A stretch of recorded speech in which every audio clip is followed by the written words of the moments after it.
Hello and welcome to Street Famous Photoshop tutorial number 2. In this tutorial I will show you how to basically cut out images and have them look very professional. Okay, let's go ahead and get started. Basically you're going to have an image. This is my image. This is actually from a photo shoot we did for Street Famous Clothing. Um, so yeah, basically I open this up in a new document. It could be any size, doesn't matter. And the bigger the better, obviously, because it'll come out more clear. So let's go ahead and start. Go ahead and start by naming your layer to whatever you would like to identify. I'm just going to put photo. Now go ahead and create a new layer by selecting this icon down here, the layer icon. And I accidentally created two, just need one for right now. Okay, go ahead and rename this. We'll name this back screen, and we're going to go ahead and place this below the photo layer. This will you'll understand in a second.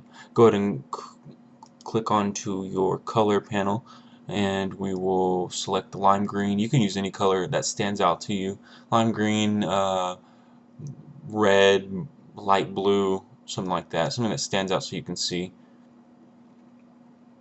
Go ahead and select the paint bucket, and you're going to click onto the canvas. Make sure that the back screen layer is selected while doing so, and you won't be able to see it because there is a layer over it.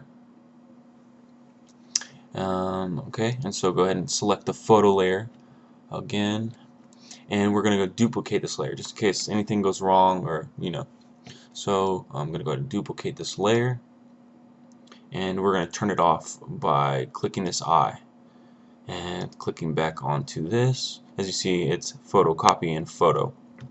We are going to be selecting the photo, and the eye is on.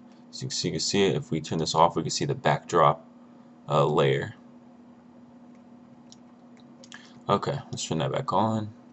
Okay, now there's different ways you can do this. The best way, I think, is using the pen tool along with the marquee or the lasso.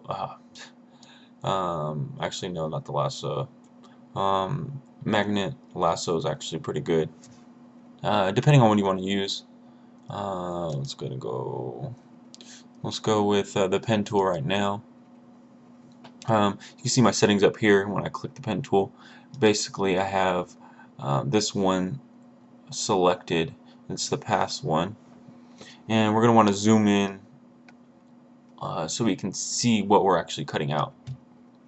So we'll use a magnifying glass down here and zoom in.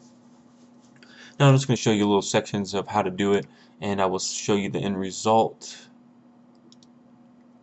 And the next tutorial for the second part of this, I'll be showing you how to colorize and basically make it look like actual real background is placed behind them and put them in an actual environment.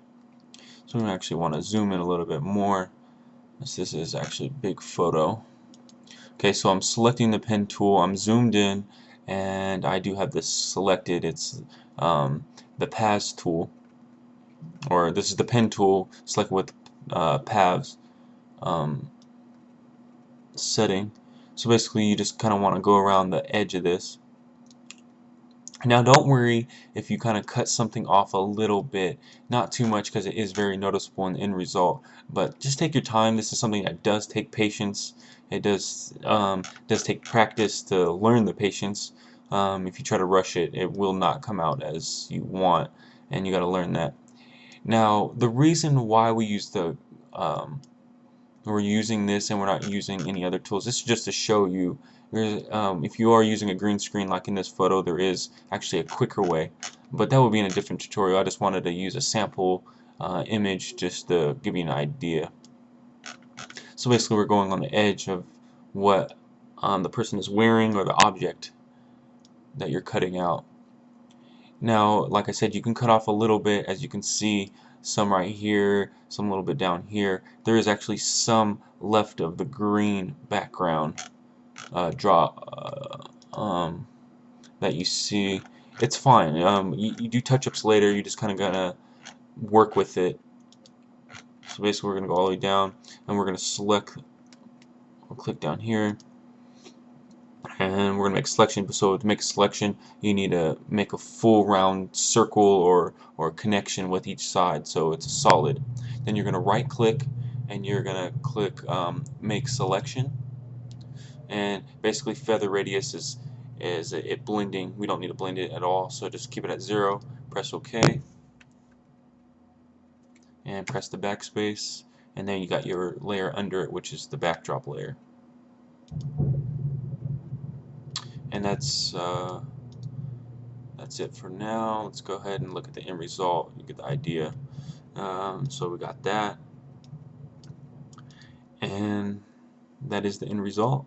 As you can see, it's pretty clean. There is some things that need to be fixed. In the next tutorial I will show you how to clean it up. Hope you enjoyed it. Look for other tutorials. See you next time.